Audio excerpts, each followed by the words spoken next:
Hello there, my friends. And we got another video on how to use this thing. This is the iPhone 13 Pro Max. I just switched from Android recently, so I'm rediscovering how to use all these things. Maybe you're in the same boat. Maybe you're an Android user who's not sure if you want to use iOS, and you just want to see how things are done. That's what these videos are for. If you have any questions, put them in the comments. Send me likes. Really helps me to make more videos because this is how I'm making a living these days. Anyway, I was making a video for my girlfriend. We were shooting video. I was uploading it to. She was making hummus. You want to see the video? Send me a comment. I'll send you the link. It's really good hummus too. I can still taste the garlic on my breath. Anyway, I was uploading it from Photos to Google Drive, and it failed to upload. And I thought it had something to do with the screen timing out. I don't know if that's the case.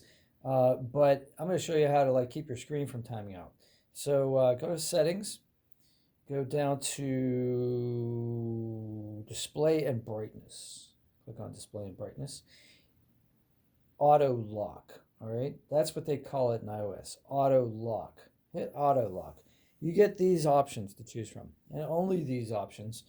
So if you leave your phone alone for 30 seconds, the screen's going to time out. Click that, 2 minutes. Click that, 5 minutes. Click that, never. So if you're in the middle of something that you need your phone to stay on, like doing a video that might take more than 5 minutes, you're going to want to put it on never. Now, you're going to want to remember to set it back to a reasonable time.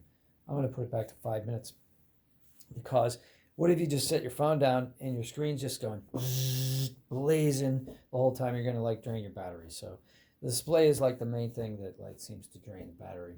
So yeah, so there you go. That's how you do that. So if you have any questions, go ahead and put them in the comments. And also in display settings is kind of cool. I'm in dark mode. Dark mode instead of light mode is going to save you probably a ton of battery life as well, because it's easier to illuminate this than it is to illuminate this. It takes less energy, right? So that's how you do that too. All right. Have a great day. Smashing like helps me. See you on the next one. I upload almost every day. So go ahead and subscribe if you want to see more videos on tips and tricks.